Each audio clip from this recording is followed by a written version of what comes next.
नमस्कार। आज का मुद्दा थोड़ा चौंकाने वाला भी है और हमारी आंखें खोलने वाला भी। भारत के कई शहरों में अचानक मुसलमानों का उग्र विरोध प्रदर्शन, नारेबाजी, पत्थरबाजी और निशाने पर प्रधानमंत्री नरेंद्र मोदी। वैसे सच कहें तो मोदी को गालियां पड़ना कोई नई बात नहीं है। भारतीय राजनीति में यह लगभग रोजमर्रा की घटना बन चुकी है। विपक्षी नेता हों, राजनीतिक कार्यकर्ता हों या सोशल मीडिया के योद्धा, मोदी के खिलाफ तीखी भाषा, गालियां और आलोचना अक्सर सुनाई देती रहती हैं और शायद अब खुद मोदी को भी इससे कोई फर्क नहीं पड़ता।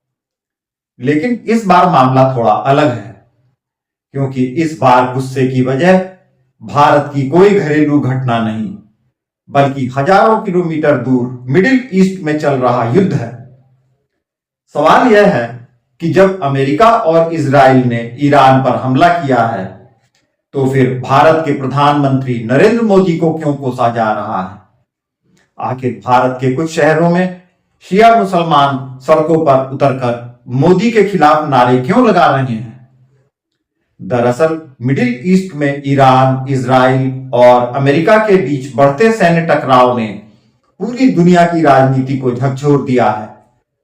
जब ईरान के सर्वोच्च धार्मिक नेता और कई बड़े सैन्य कमांडरों की मौत की खबर सामने आई, तो दुनिया भर में प्रतिक्रियाएं शुरू हो गईं।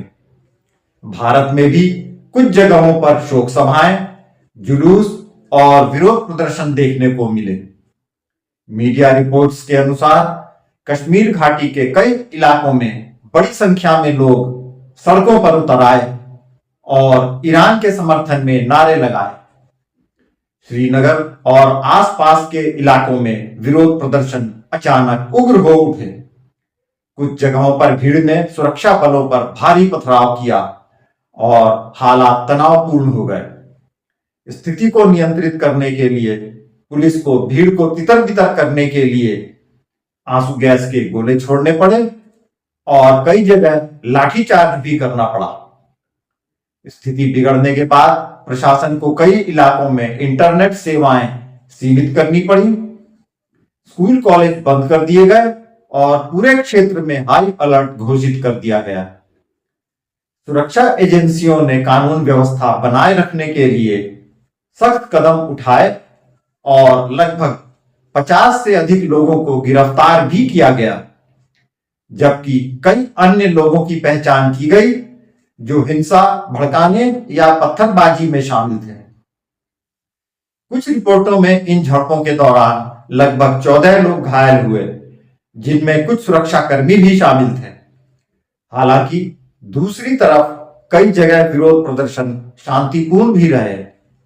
उत्तर प्रदेश की राजधानी लखनऊ में शिया समुदाय के लोगों ने बड़े पैमाने पर शोक जुलूस निकाला और ईरान के नेताओं की मौत पर गहरा दुख व्यक्त किया।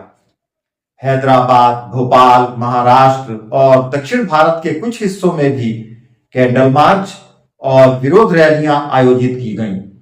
कई जगह लोगों ने हाथों में पोस्टर और तस्वीरें लेकर मार्च किया और अमेरिका तथा इजराइल की कार्रवाई के खिलाफ नारे लगाए। सोशल मीडिया पर भी इस मुद्दे को लेकर तीखी बहस देखने को मिल रही है। कुछ लोगों ने इसे अंतर्राष्ट्रीय अन्याय बताया, तो कुछ लोगों ने भारत सरकार से सवाल पूछा कि भारत इस मुद्दे पर खुलकर प्रतिक्रिया क्यों नहीं दे रहा। यहीं से विवाद की असली शुरुआत हुई।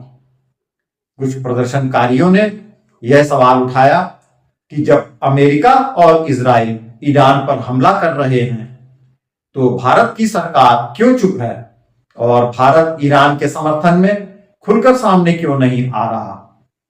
कुछ जगहों पर प्रधानमंत्री नरेंद्र मोदी को भी सीधे निशाने पर लिया गया। लेकिन इसके साथ ही दूसरी तरफ से भी प्रतिक्रियाएं सामने आईं। कई विश्लेषकों और रणनीतिक विशेषज्ञों ने कहा कि भारत की विदेश नीति हमेशा संतुलन पर आधारित रही है। भारत के ईरान से भी संबंध है, इजराइल से भी गहरे रणनीतिक रिश्ते हैं और अमेरिका के साथ भी मजबूत साझेदारी है। यही वजह है कि भारत अक्सर ऐसे अंतरराष्ट्रीय संघर्षों में सीधे किसी एक पक्ष का खुला समर्थन करने से बचता है। दरअसल भारत की विदेश नीति का मूल सिद्धांत है रणनीतिक संतुलन, जो कोई कमजोरी नहीं है। भारत ईरान से ऊर्जा और क्षेत्रीय संपर्क के संबंध बनाए रखता है, इजराइल से रक्षा तकनीक, खुफिया सहयोग और आधुनिक सैन्य उपकरण प्राप्त करता है, और अमेरिका के साथ आर्थिक, तकनीकी तथा रणनीतिक साझेदारी को मजबूत करता है। यही संतुलन भारत की सबसे बड़ी कूटनीतिक ताकत माना जाता है। यदि भारत किसी एक पक्ष का खुला समर्थन कर दे तो उसके दूसरे महत्वपूर्ण संबंध प्रभावित हो सकते हैं। इसलिए भारत अक्सर ऐसी परिस्थितियों में संयमित और संतुलित प्रतिक्रिया ही देता है। लेकिन भावनात्मक मुद्दों पर प्रतिक्रियाएं अक्सर तीखी हो जाती हैं, खासकर तब जब धार्मिक या वैचारिक जुड़ाव का मामला सामने आता है। दूसरी तरफ सोशल मीडिया पर कई लोगों ने यह सवाल भी उठाया कि क्या भारत को हर अंतर्राष्ट्रीय युद्ध में किसी एक पक्ष के साथ खड़ा होना ही चाहिए? क्या किसी विदेशी युद्ध के लिए भारत के प्रधानमंत्री को जिम्मेदार ठहराना उचित है?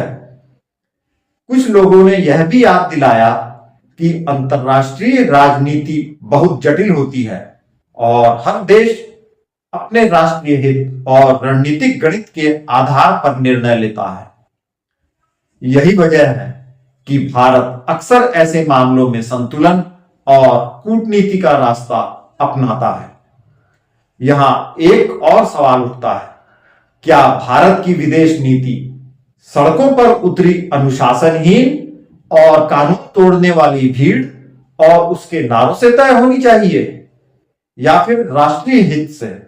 क्या भारत को हर वैश्विक संघर्ष में किसी एक पक्ष के साथ खड़ा होना ही चाहिए, या फिर संतुलन बनाए रखना चाहिए, जो कि उसकी असली ताकत है? यह भी याद रखने वाली बात है कि भारत एक लोकतांत्रिक देश है और यहां हर नागरिक को शांतिपूर्ण विरोध प्रकट करने का अधिकार है।